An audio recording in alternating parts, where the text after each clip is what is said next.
Hi, Recording in Danny. progress. Hi, how are you? I'm very well, thank you. How are you? Fantastic. Yeah, I'm really good.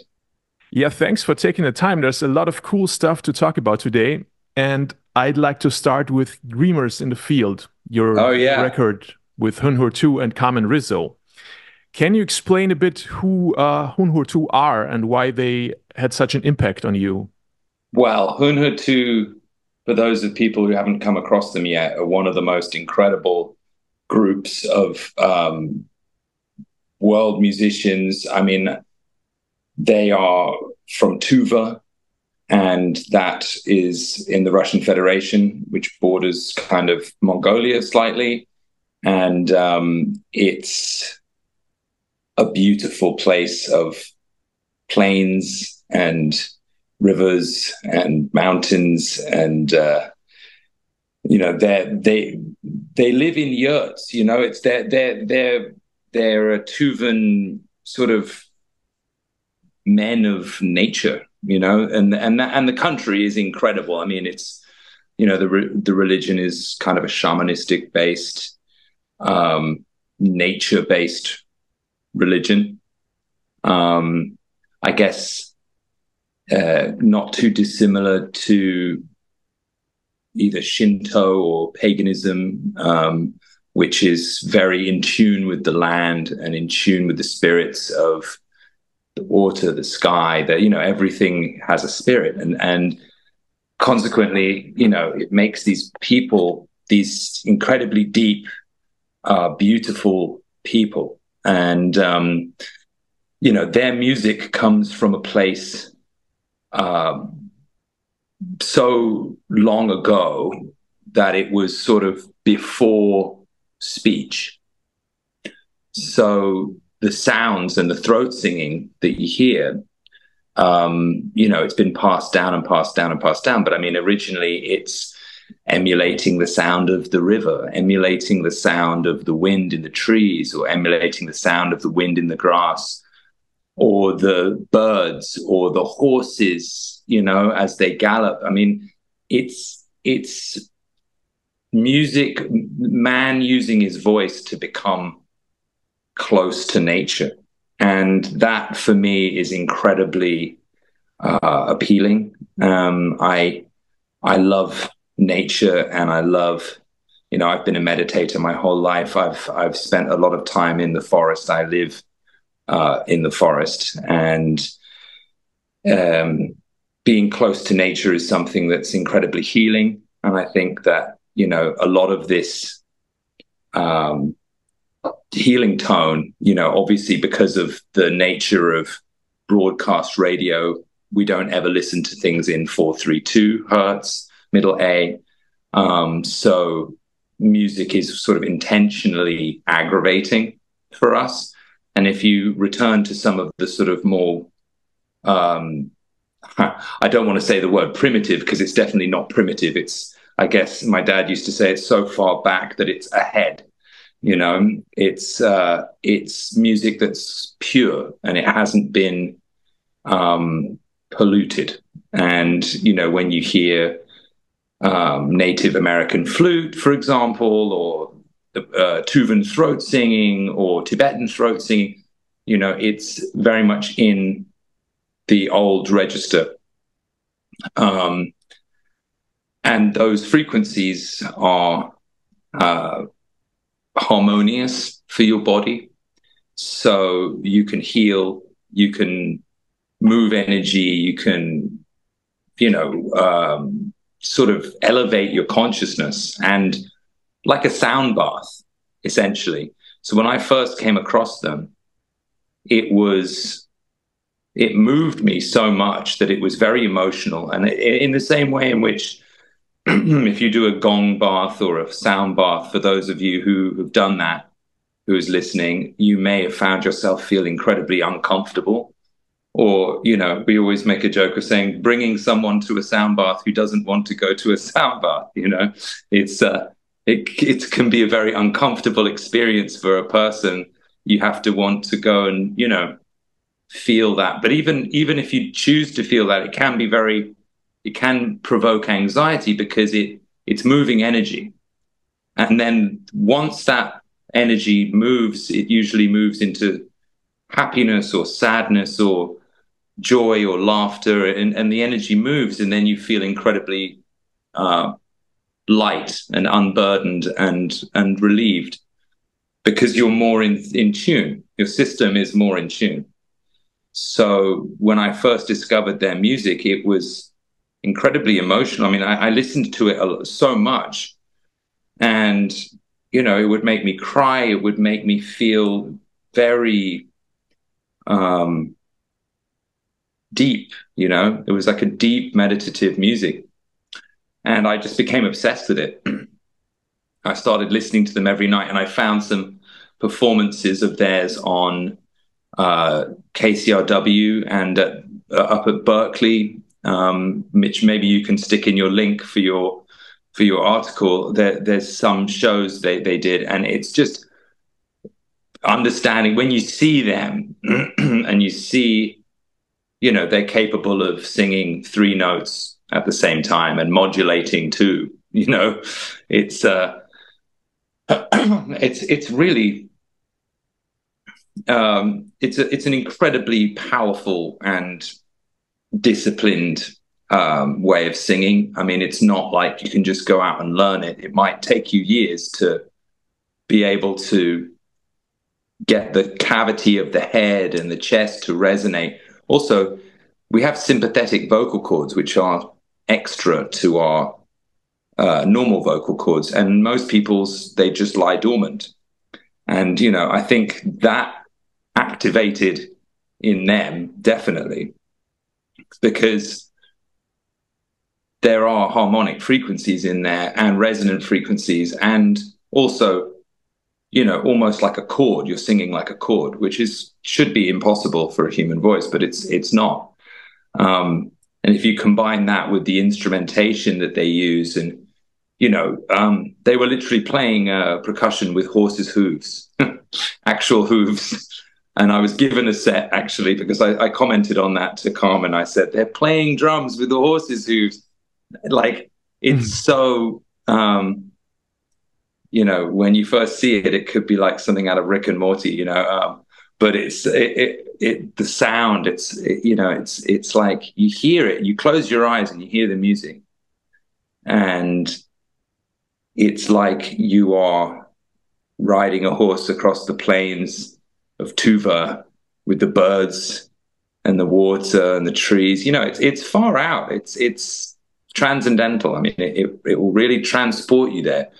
So getting to work, because I knew Carmen very well and we were friends, and I had no idea that he had done 2 albums with them, 3 even. And they had stuff that they hadn't wanted to use for the other albums, and they almost had a full record. So when we first, I first sat down with him and listened to it, I said, well, look, we've just got to write a couple more songs.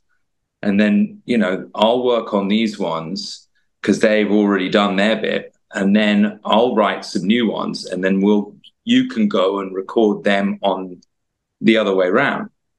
And so that's kind of how it works. And so we've been FaceTiming, and Carmen is currently with them in China right now. He's on tour with them in China, and it looks amazing. I was not able to go on this trip because obviously I've got some shows coming up, Berlin and Paris and London. So, yeah, so, you know, it's just trying to work on things remotely. The album came out very easily and it felt very natural. So, yeah, one of the things I'm the most pleased with, I think. Interesting.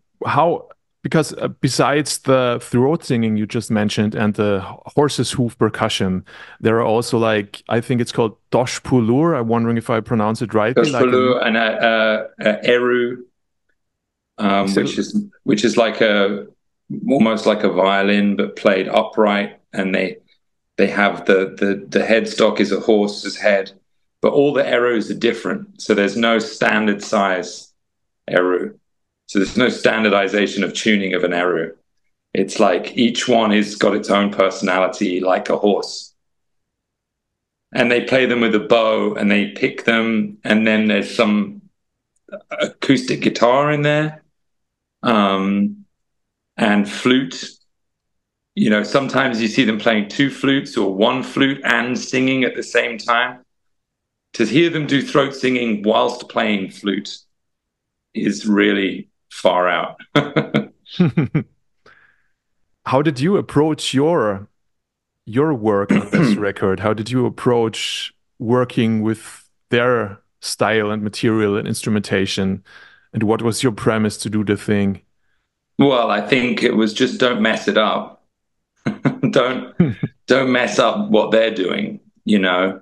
I wanted to keep it very unregimented, not too chopped up and gridded, and you know, we wanted it to stay, because they have such a great tuning and feel, and the cadence of the music was just so natural. It would be a shame to ruin it. And then I just kind of approached it like a film score, you know. So like I could see in my head, it's so visual when you hear the music.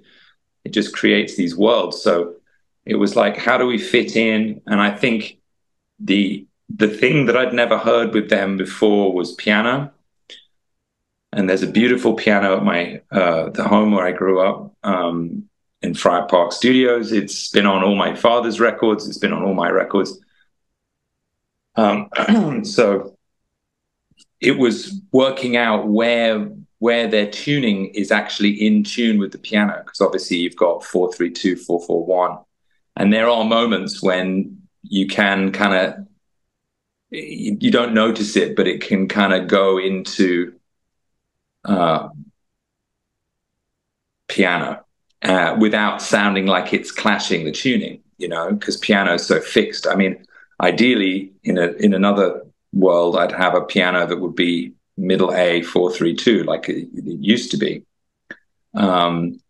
before they changed it to 4/4/1. But that's another project, you know, because that's quite a complicated thing to just, you can't just go and tune your piano very quickly. But the guitars, I would play a lot of tenor guitars, which is quite similar to the stringing of an eru. So I would try and tune whatever the tuning I could get to emulate what they were tuning. And then obviously I'm playing it electric, but hollow body kind of tenor guitar, using effects and using things, but primarily the instruments that I would use to maybe start doing a film score. But that was like the way that I approached it. So piano and tenor guitar. And then we would use some programming, but trying to keep it minimal. And a lot of the synths that you hear are actually guitar, doing synthesizer guitar rather than playing synthesizer. Again, because, you know, the tuning on everything. So if you've got an analog synth, you can tweak it, you know. But a lot of the plugins and things that we use just wouldn't mesh, you know.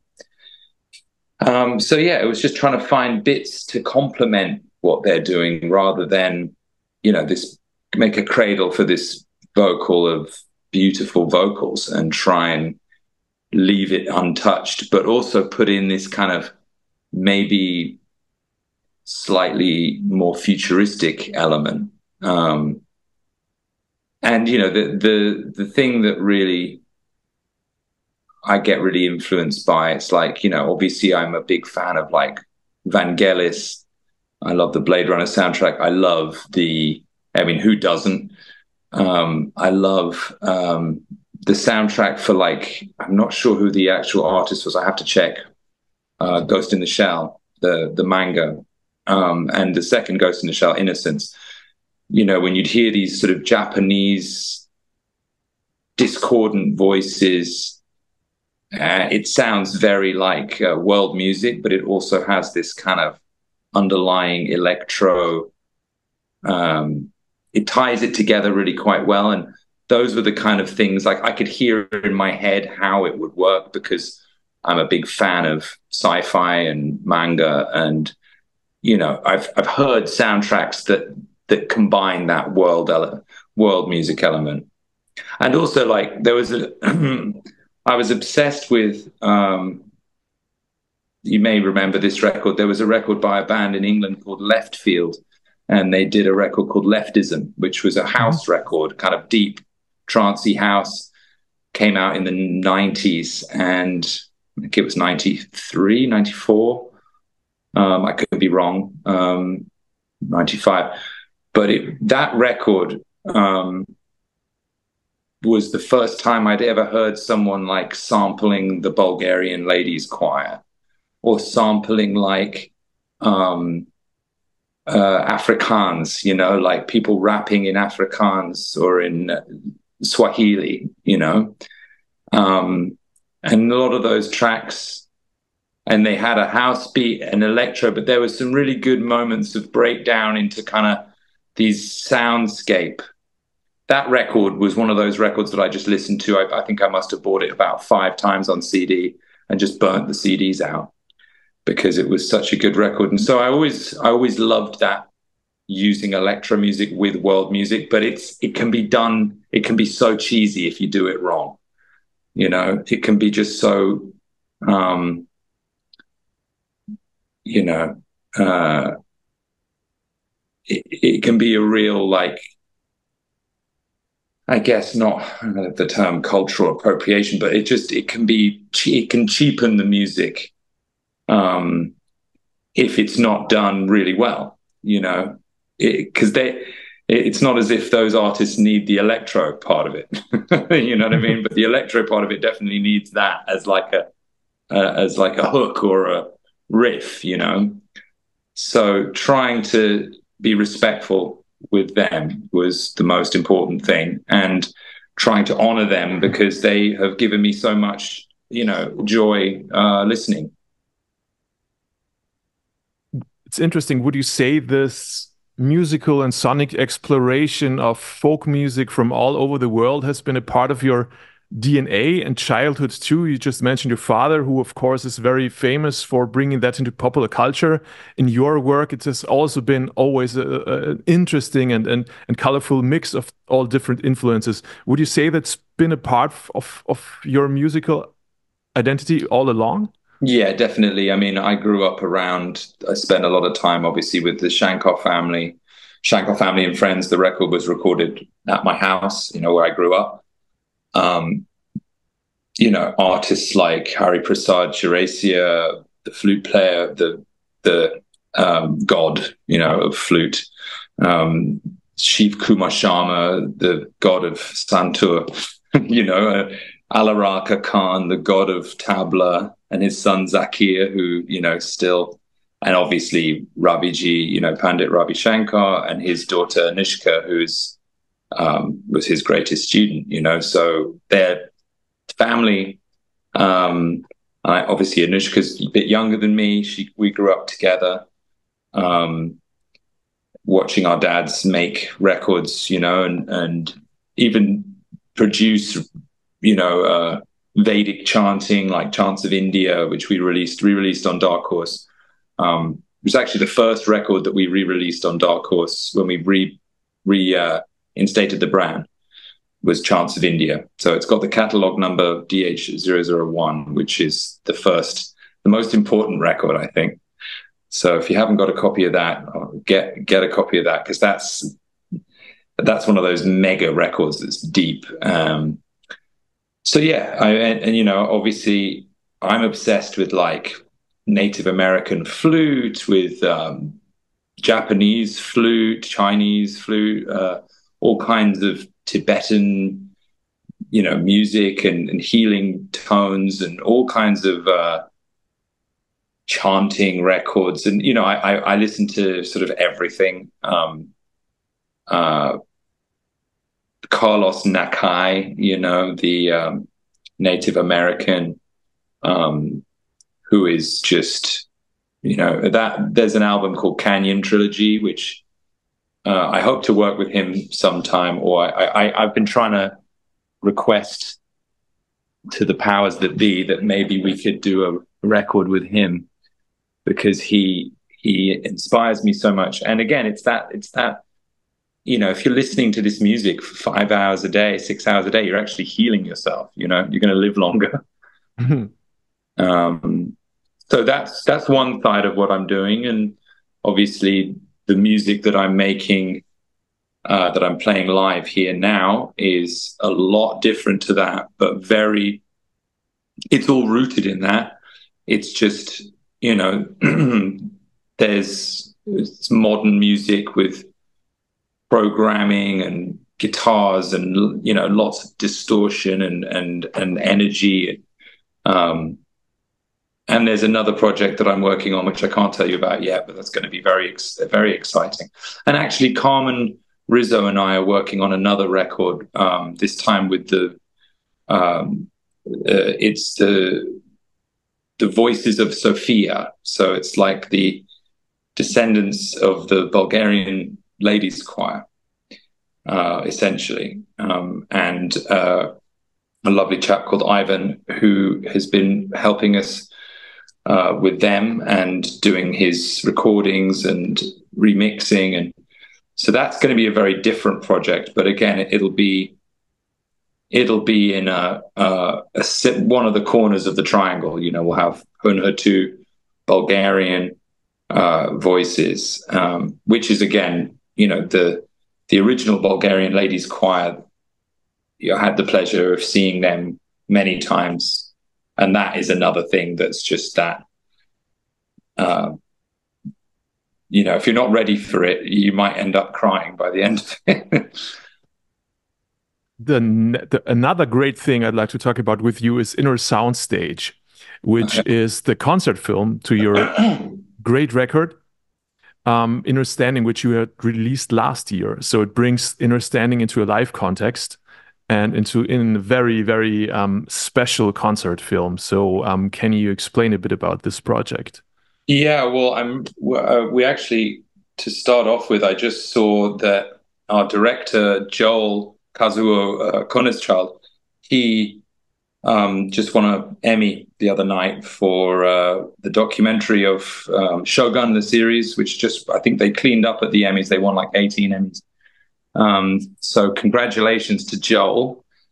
That's the first thing. And so we're very, and him and our DP, Randy Weddick, they are just guys I've worked with. Joel did the ICU video with me as well. And they're just amazing, very sweet people and really great filmmakers. So it's very easy working with them. And my keyboard player, Josh Giroux, who does a lot of my artwork with me, has helped me do a lot of videos and does all my cover art and photography. He's an incredible photographer as well. His brother, Chris Shefflin, was also there shooting film. So it's like a family of people that we work with. And they're all super talented. And we actually managed to get them all into a soundstage in London and do the album start to finish with all the singers, with Lila Moss, with Mariki. And we even got Alex White, who came to play saxophone. He was playing Graham Coxon's saxophone parts. He's from a band called Fat White Family, which are just on tour at the moment. So yeah, it was a really great group of people, and the same way that we did, you know, in parallel, we did In Para Live, and that was out in Los Angeles, because that album was done in Los Angeles, and then the live show was done at Henson Studios, which is now for sale, which is crazy. And that was where the original Dark Horse Records was located when it was an imprint for A&M. So that was a kind of interesting thing to shoot there. And then this record, in a Standing, was done in England. So and then we ended up shooting it in a soundstage. So that's why this is called In a Soundstage. Yeah, this record is very much, the first one had a lot of the Californian and American feel, and this one has a lot of the English feel, because I wrote it in the forest here. But yeah, we've been working on that all year, and really happy with how it turned out. We've mixed it in Dolby Atmos. So Paul Hicks, one of my longtime collaborators, obviously, who's We've done everything together, you know, across the board, from soundtracks to albums to being in bands together. He's an incredible mixer, obviously, and so we're now going to premiere this in Dolby Atmos, and we have it in Dolby Vision as well, which is great because the up-resing of the footage to the Dolby Vision is, you know, that's it's going to be amazing. I've yet to see it in this huge format. Speaking about Paul Hicks, it seems whenever you're working with Paul Hicks on a Ryan David movie, the next thing you do is release a solo record. So I was wondering, if is it indicative? So the next time you're working again on a movie soundtrack together, can we expect your next solo record? Well, yes, I hope Ryan would get it together and make another film, because I love working with Ryan because he just lets us do what we want, and that's not not because he's lazy. He's an incredibly creative and hardworking individual, but we have a good language together. You know, a lot of directors will micromanage what you're doing, and that's cool too because they have their creative vision. But Ryan has really been open for us to collaborate on things. And the first record, Seattle Road, led to so many great things, and there was so much music left over after the record. That's what became the basis of In Parallel. And Future Days, I didn't even get. It happened so quickly. I didn't even get to some of the things that I'd written for Future Days didn't even make it in. So, you know, we've got a big clip spin, and every time. You know, I'm always working on sounds and I'm always writing. So when I'm in a movie mode, it's like the first time we did Seattle Road, we released the soundtrack on vinyl and we mastered it. And when we did In Parallel on vinyl, we mastered it with the same people in the same format and made the artwork the same, you know, so that it fits, like it actually does fit sonically. And the same thing, I'm sad that Future Days actually it hasn't come out on vinyl. Hopefully there'll be a vinyl of the soundtrack of that too, so that people can compare that. You just mentioned Graham Coxon, which you collaborated on the record. I mean, you're a great guitar player, he's a great guitar player. So how does the guitar collaboration come about? How do you divide up the parts when you're in the studio and when you work together? Graham is, you know, obviously on top of being like my probably greatest, you know, one of the top 2 greatest living guitar players that I respect, you know. I mean, it's probably for me, you know, Eric Clapton, obviously. And in my generation, definitely Graham. He's so individual, and there's nothing, you know, there's nothing that you can't expect. You have to expect the unexpected, I guess, with Graham, because he starts playing and you can hear what he's doing in the other room, and it doesn't sound like he's even playing on the same track that you're on. He's just making weird noises of dinosaurs and squelchy, crunchy, grindy noises, and you put it in the track and it's just like, wow, that's it, it works. So it's very easy for me. I was kind of playing the riffs and the structured things, and Graham was just like exercising demons. You know, he was just playing these like really textured, crunchy. At one point, the guitar sounds like it goes like it sounds like Godzilla coming out of the ocean or something.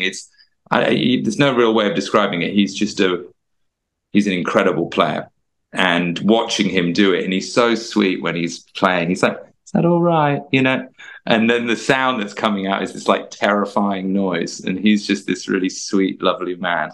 And the guitar is this terrifying monster sound. So I think I read somewhere that he said, "I want my guitar tone to sound like a scary monster," and it does. So yeah, and then he surprised me by explaining that he was actually a saxophone player all of his life, which I didn't know. Considering how much of a fan of Blur and him I am, I was quite embarrassed actually to not know that. And then he he just started playing saxophone on the record, and I'd done some programming of saxophone, and we kind of just combined the two and made and so that was real fun. Having, you know, all of this time was during all the lockdowns and everything, so it was, there were very few people who were traveling anywhere, or, you know, it was, everyone was very isolated, and I think Graham and I really stuck together that time because, and it was before he'd done Ballad of Darren, and it was before he'd done The Wave. So he was getting ready to do a #1 record with Blur, and then that whole tour, and the culminating in the Wembley Stadium show, which was just one of the best. It was the best show I've ever seen at Wembley, which we were at, you know. And I watched the documentary the other night, and it's just so brilliant. I thought it was fantastic. Yeah, and then The Wave, obviously, with Rose Eleanor Dougal, who's his partner, who is just absolutely, you know, she used to be the singer in the Pipettes, which is obviously cool. And them together with the saxophone and the guitar, it's a really cool combination. And that didn't exist when we were doing in a standing. So it was all just kind of about that kind of time. It was all about to blow up. And then I haven't seen him since because he's been so busy. Let me ask you one last question. On October 13th, you're coming to Berlin again for a show on 44. Do you have special memories about Berlin as a musician, as a touring musician, or about Germany in general, maybe? I love Berlin, and you know, I've worked in Berlin quite a lot because of BMG, and obviously BMG, the record label that is the joint venture with me with Dark Horse. So I have a lot of friends there, and you know, through them, I've managed to get to really see Berlin and like learn about some of the musicians there, and bought guitars there and met, you know, luthiers. And it's just actually, yeah, one of the guitars that's on both In Parallel and In a Standing. If you watch it, it's in the live show. It's kind of like a Hofner guitar, a blue Hofner guitar. You'll see me playing it. That was bought in Berlin from a custom luthier who is an incredible guitar maker, who actually managed to, he kind of makes like Frankenhofners, you know, so like he takes bodies of Hofners and makes different necks and makes them, this one is a tenor. Yeah, just I've had really great experiences in Berlin, walking around and just listening to music and being with my friends and food. And yeah, it's a place that I go often, and I look forward to coming back to. I think it might actually be the first time I've played a live show in Berlin. I'm not sure if I have done a live show there, but I feel like I have because I've spent so much time there with my friends, and I've seen so much music and, you know, art. So I'll have to check. I think it might actually be the first time I get to play there. So, so it'll be another first for me, which is great. And Paris obviously is a place I've played a lot, but not as Dhani Harrison. I've played, you know, with Fistful of Mercy or with New Number Two or with different bands, but not as a solo artist. So that's new as well. And yeah, I was living in America for such a long time and touring in America. I didn't get to do the kind of tours in Europe to some of my favorite cities. So this is why we're doing it this way this time. Awesome. Yeah, then it was brilliant talking to you. That was fantastic talking to you too. And hopefully we'll see you down at the show. Yes, of course. And I hope that everyone listening out there goes and checks out Huun-Huur-Tu. And if you can put those links in the article, there's a show from Berkeley or KCRW, Huun-Huur-Tu. It's a really good way of people getting to see them, because that's how I first found them, and just mind blowing. We will. I know the second show you mentioned. This is awesome. Yeah, we will link it, and yeah. Perfect. Well, enjoy the healing, and much love. Peace be with you. Thank you so much for your time, Dhani. Goodbye. Yeah, we'll see you soon. Take Bye. care, man.